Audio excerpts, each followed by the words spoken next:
به تتنزل الخيرات وبتوفيقه تتحقق الغايات.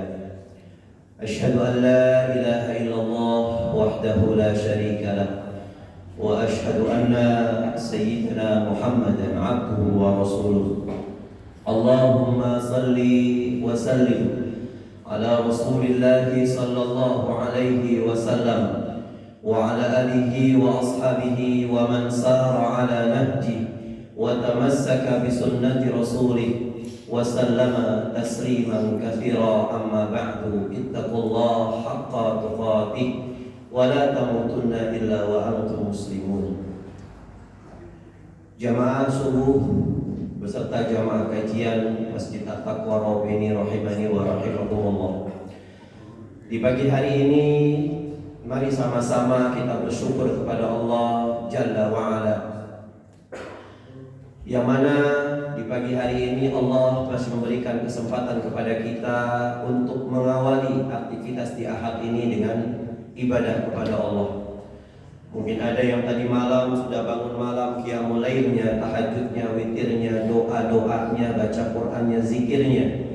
Kemudian meluangkan waktu sejenak, mengorbankan waktu, mengorbankan anak istri, mungkin mengorbankan aktivitas pagi hari ini untuk menuju masjid, rumah-rumah Allah Subhanahu wa Ta'ala.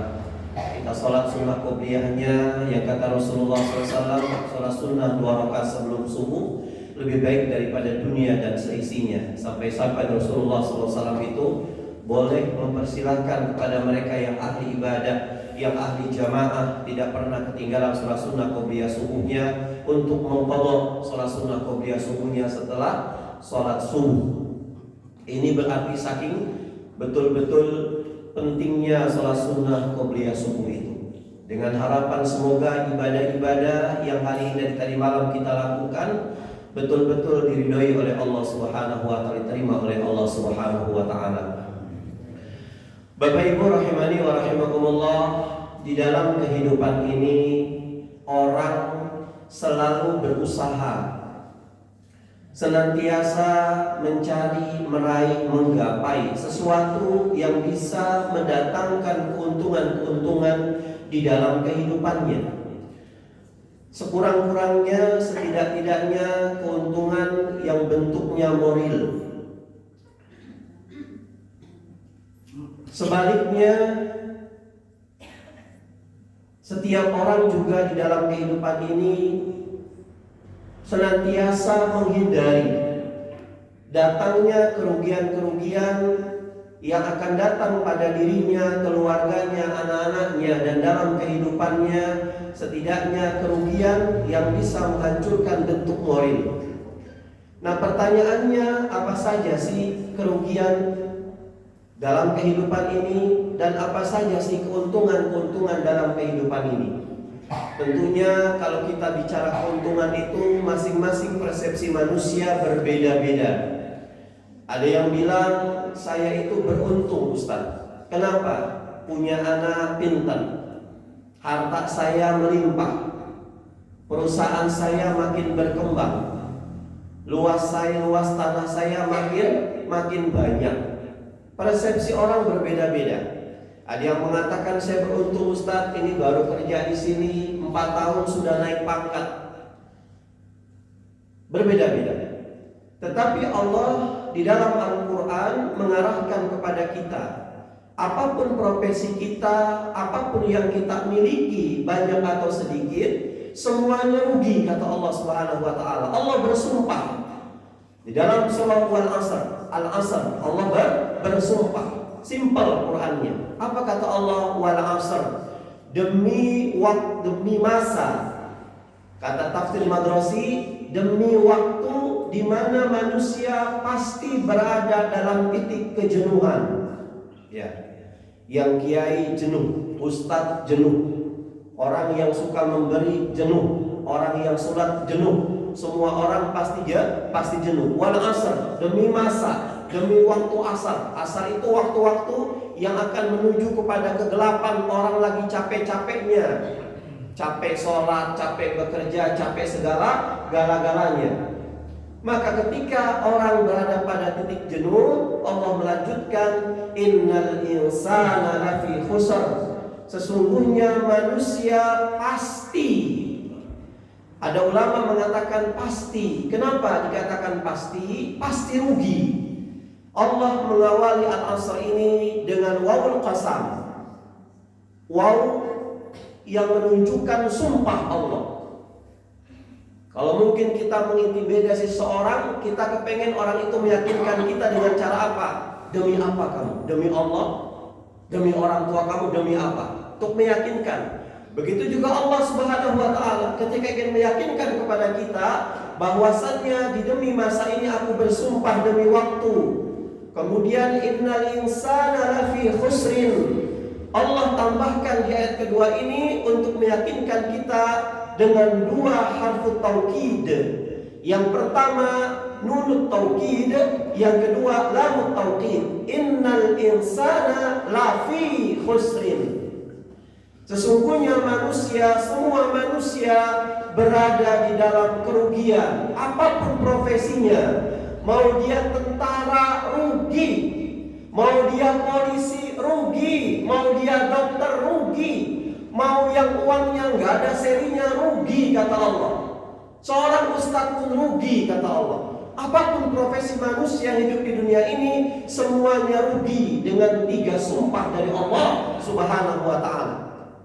Lalu kita bertanya, bagaimana agar kita tidak mendapati kerugian ini? Allah memberikan solusi kepada kita agar harta yang kita punya bisa mendorong kita menuju surga, agar pangkat dan jabatan yang kita sandang bisa menuturkan kita untuk masuk surganya Allah Subhanahu wa Ta'ala, agar apapun yang kita miliki di dunia ini tidak menjerumuskan kita ke dalam neraka jahanam.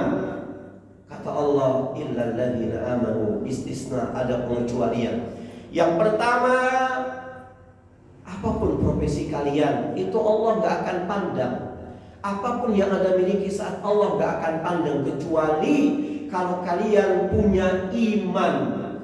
Iman pertama yang menyelamatkan seorang polisi menuju surga. Iman yang menyelamatkan seorang hakim menuju surga. Iman yang mengantarkan seorang pengacara menuju surga. Mahwal iman. Apa sih iman itu?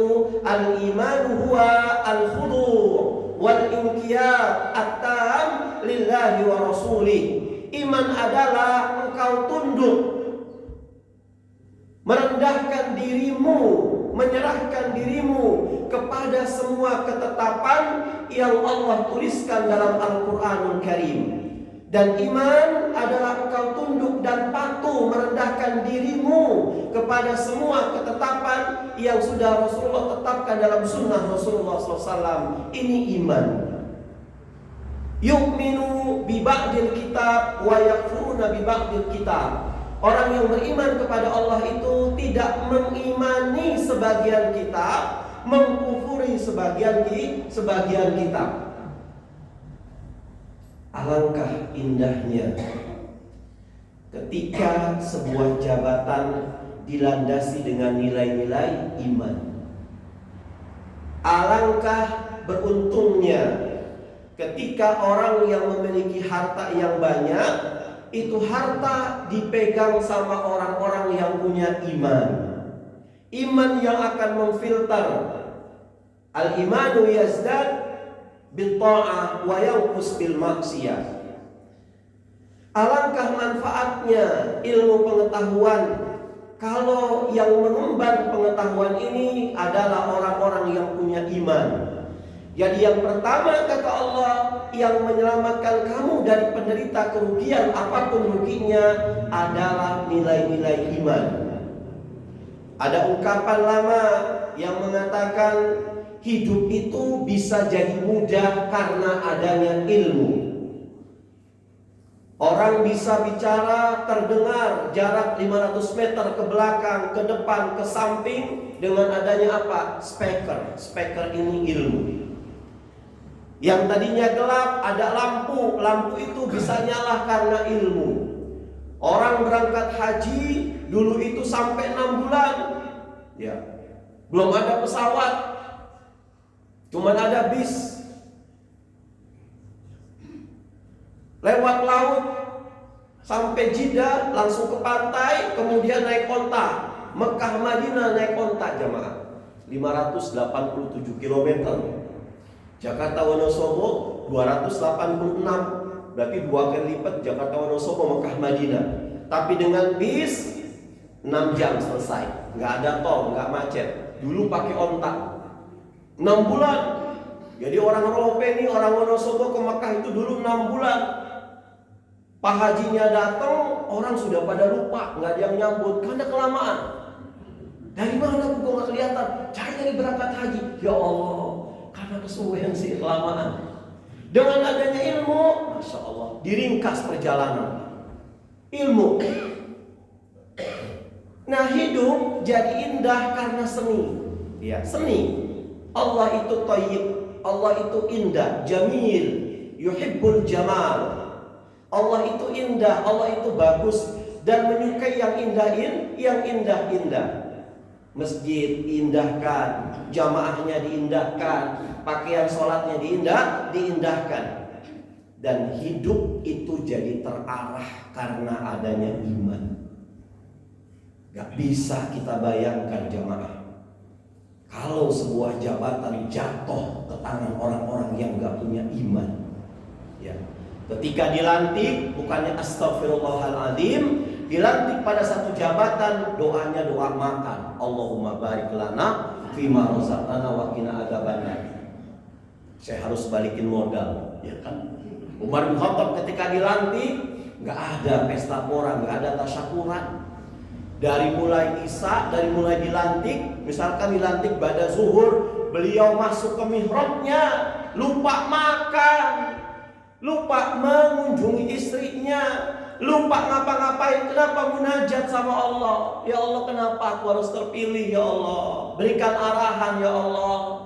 Sampai Umar bin Khattab itu ketika mau dilantik, Hafsah anaknya bilang, Abah itu besok mau dilantik. Itu puluhan tokoh-tokoh besar itu akan datang, Abah. Hafsah melihat di lemari Abah ini tidak ada jubah yang pantas Abah kenakan. Semuanya ada kancingnya pada copot. Semuanya ada sletingnya pada macet. Bolong-bolong semua, Abah. Terus gimana Hafsah? Sudah telepon bendahara keuangan negara, Pak. Ngapain? Minjem uang. Iya, kamu cerdas. Akhirnya Umar bin Khattab langsung menuju rumahnya bendahara. Habis subuh langsung ke sana, diketok-ketok pintu. Bendahara itu mengatakan, saya bisa ngasih panjenengan utangan pinjaman. Cuman yang saya tanyakan, ketika jenengan sudah megang uang, belanja jubah yang bagus, langsung dilantik, jenengan masih hidup atau sudah mati? Kalau mati gimana cara bayarnya? Gak jadi, Bapak Ibu, Masya Allah.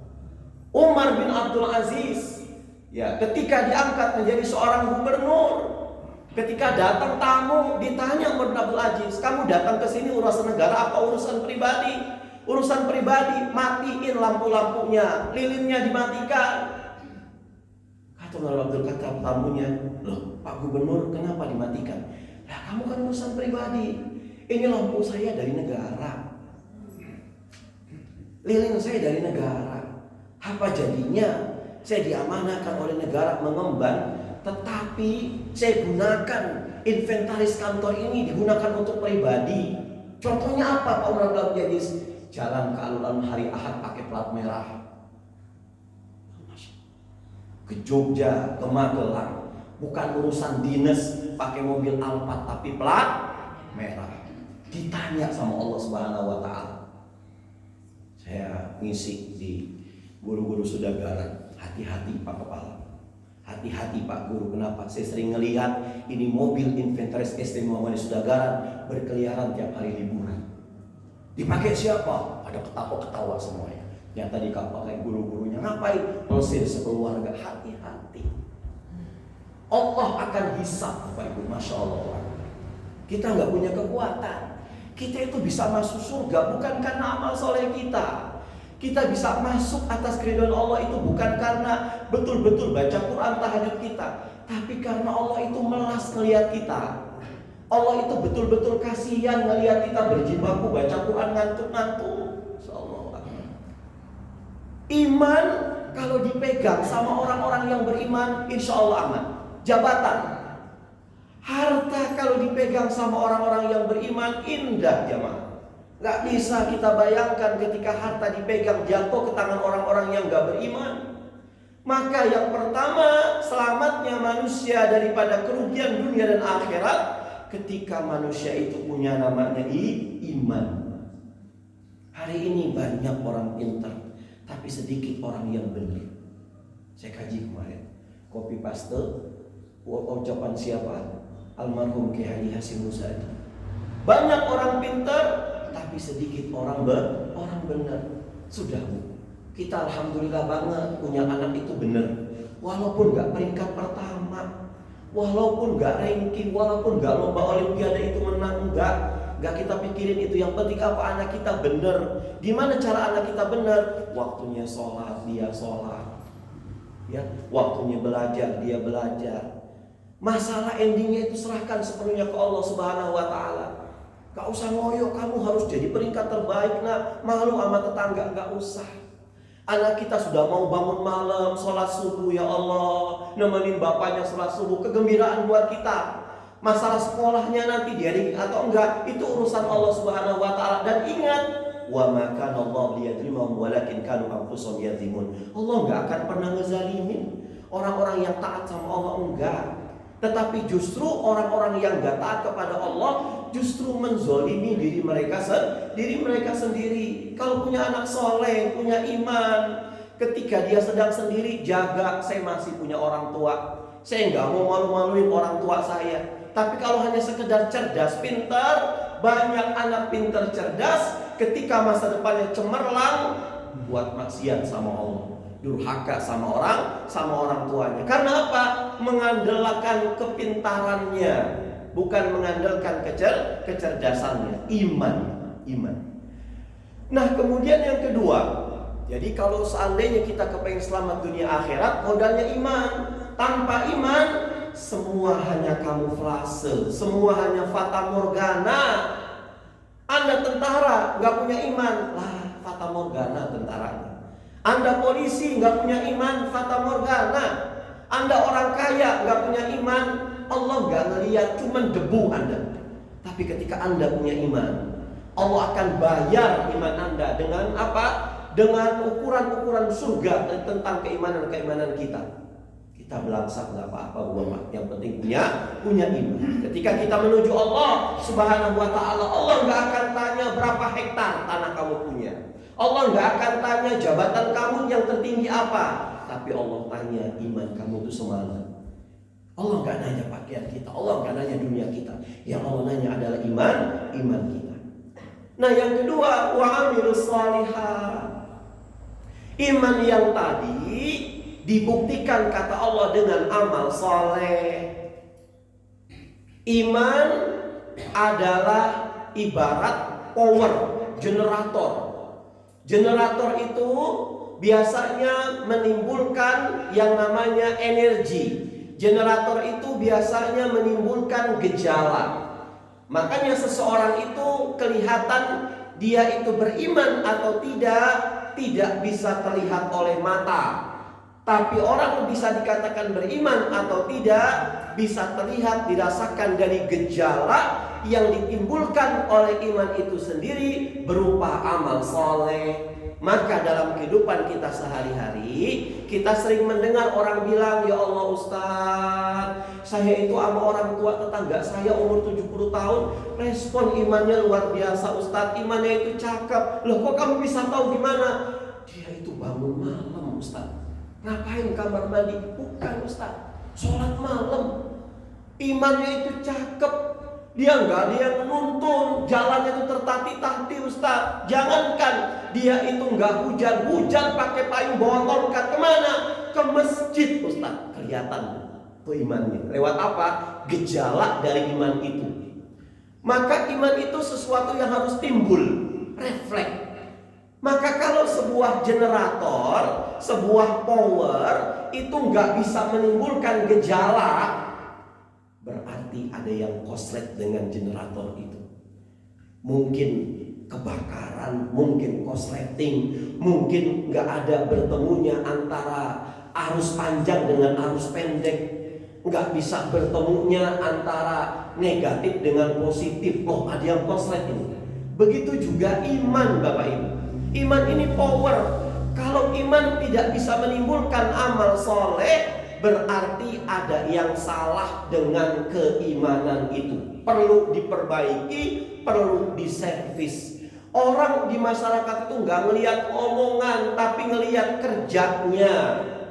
Ustadz emang tahu saya itu memang tinggal di At-Taqwa Ropeni Ustadz. Dan saya tahu jadwal Ustadz. Walaupun Ustadz gak pernah ngelihat saya sholat 5 waktu, iman saya cakep Ustadz, gak bisa.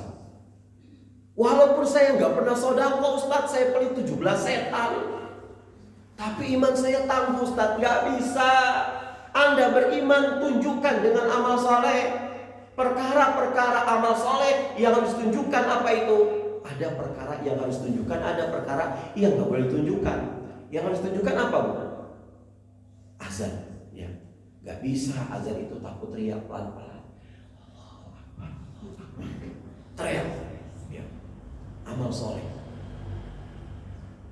Kenapa Allah bilang amal soleh? Karena amal yang dilandasi dengan ihsan sama Allah, semata-mata karena Allah.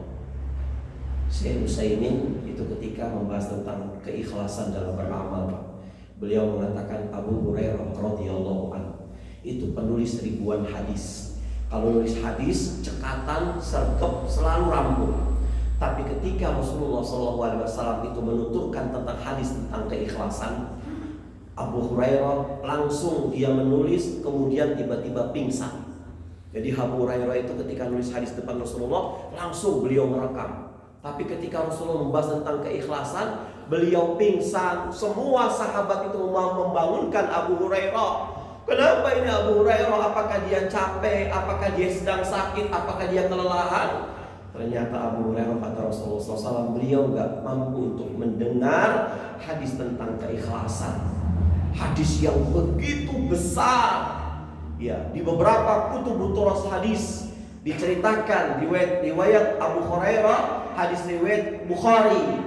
Itu Rasul mengatakan ada 3 orang itu pasti masuk neraka, kata Rasulullah SAW. Mereka bukan orang kafir, mereka bukan orang musyrik, mereka bukan orang ahli maksiat, tapi mereka ahli ibadah.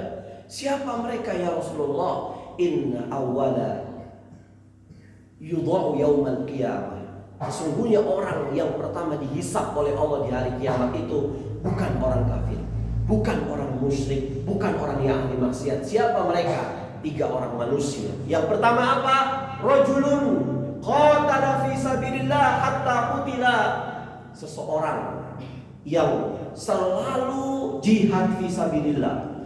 Tidak ada satu momen kecuali orang ini selalu mengulurkan tangannya untuk gabung dengan Rasulullah SAW jihad fi sabilillah. Hatta qutila, kemudian dia meninggal dalam keadaan jihad fi sabilillah. Ketika dibangkitkan dari kuburnya, maka amilta, hai manusia, apa yang kamu lakukan sampai kamu mati seperti ini? Dia mengatakan, qataltu fika ya Allah, aku itu terbunuh mati di medan perang semata-mata karenamu ya Allah. Kata Allah, kadzabta, dusta kamu. Allah tahu, masya Allah, bohong kamu.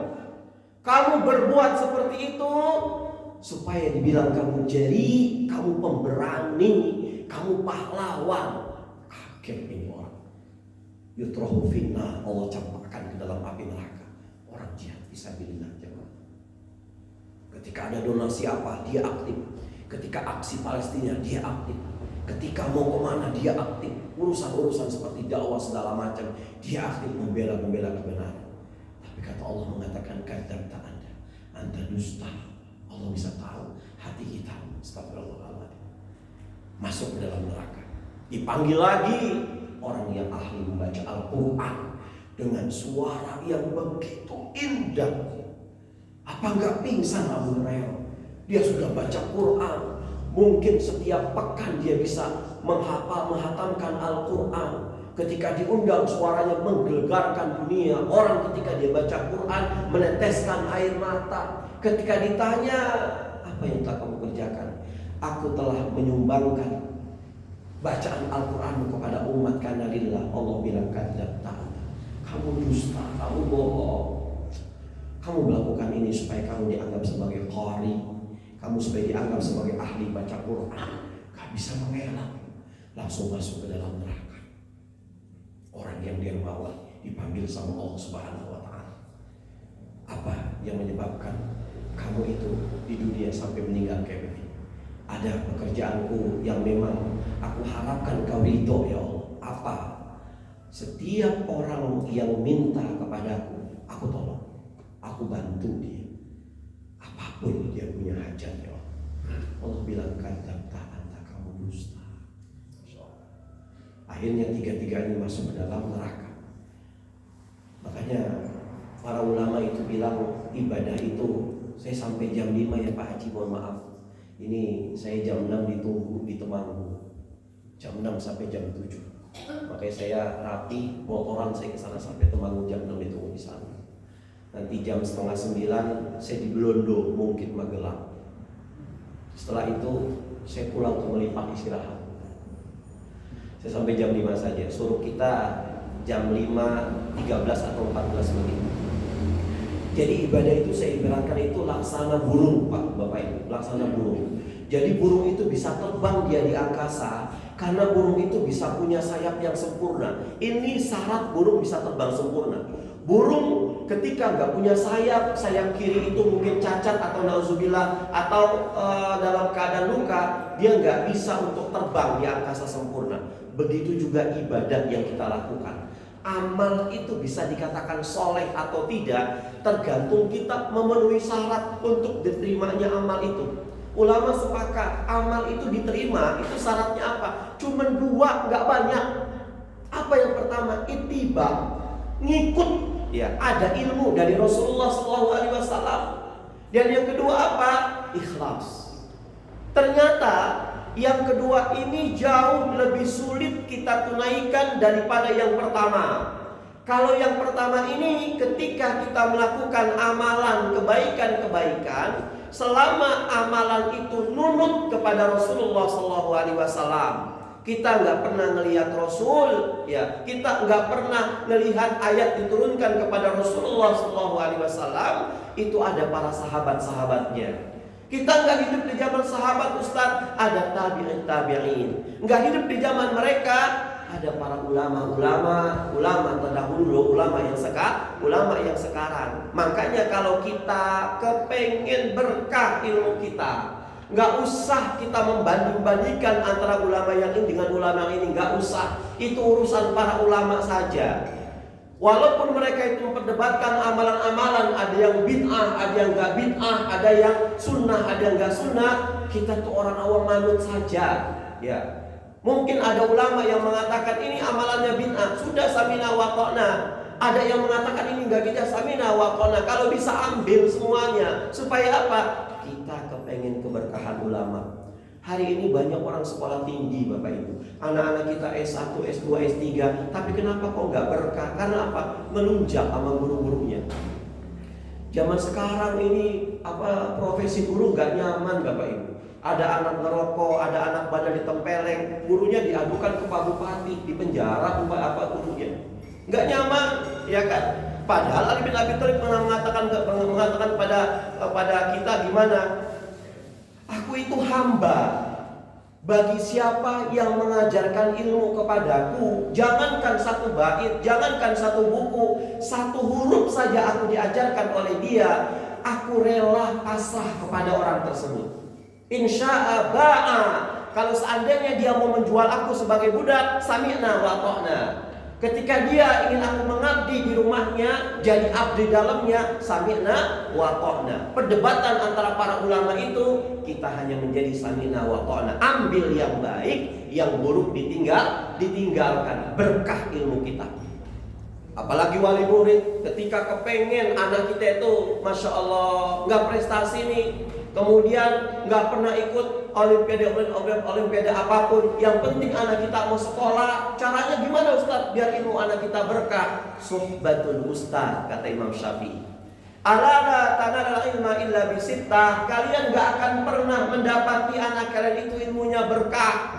Berkah itu apa sih? Ziyadatul khair. Anak kita tambah soleh, anak kita tambah berbakti sama orang tua. Kalau tuh punya ilmu, nggak ngegurui orang tuanya, dia selalu sami'na wa ata'na. Kalau tuh orang tuanya berbeda pandangan tentang khilafiyah, anaknya nggak mau. Untuk apa? Memperdebatkan masalah ini. Ini salah satunya apa? Suhbatul ustaz. Pandai untuk memperlakukan guru anak-anaknya. Pak Kepala, saya izin Pak Kepala. Gimana Pak? Hari ini Jumat berkah, guru-guru semua saya cover buat makan paginya. Langsung di forum guru itu, siapa sih Bapak ini? Bapak si Fulan. Ya Allah, anaknya itu gak pintar-pintar banget Pak Guru. Anaknya itu gak mencuat-mencuat banget. Terus mamahnya itu ya Allah baik minta ampun. Gurunya itu terbilang baik minta ampun, ridho gurunya. Berkah anak-anak kita apa ini? Kan banyak kan orang gak S1, kilang Pertamina-nya ribuan. Orang gak sekolah, sekolahnya sampai SD, sampai tamat SMA, tapi hartanya bisa menandingi pakar ekonomi. Berkah atau tidak? Tidak berkah. Sohbatul ustaz. Jadi ikhlas itu apa namanya?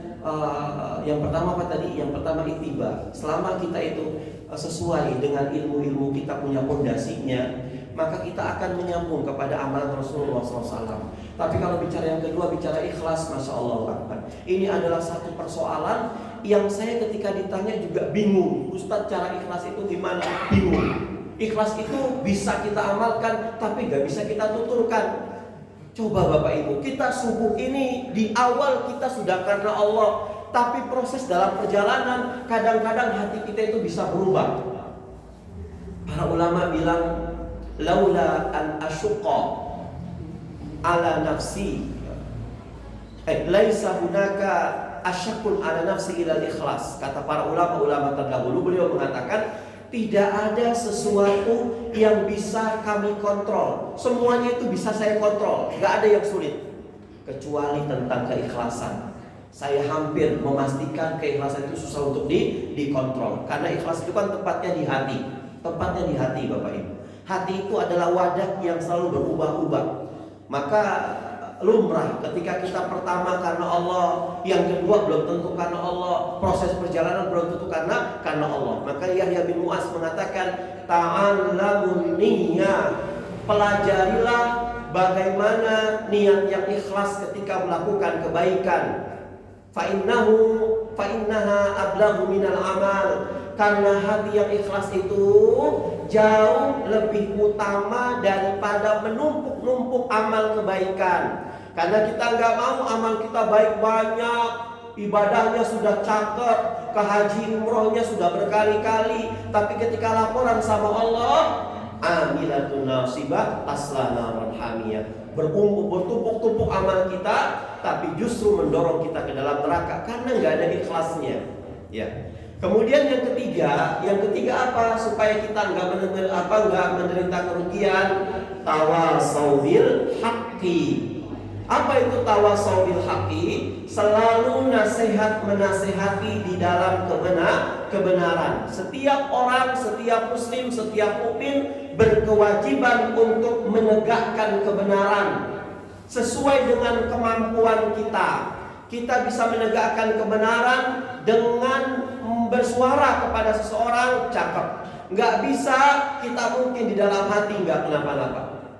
Sesuai dengan kemampuan kita. Kata Rasulullah SAW, akan selalu ada di akhir zaman di antara umatku sekelompok orang yang selalu menyuarakan kebenaran, dan dia nggak pernah takut akan resiko dari menyuarakan kebenaran itu.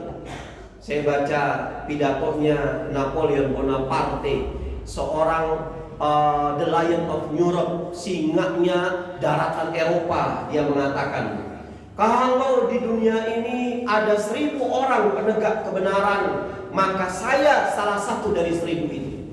Kalau ada 100 penegak kebenaran, saya salah satu dari yang 100 itu.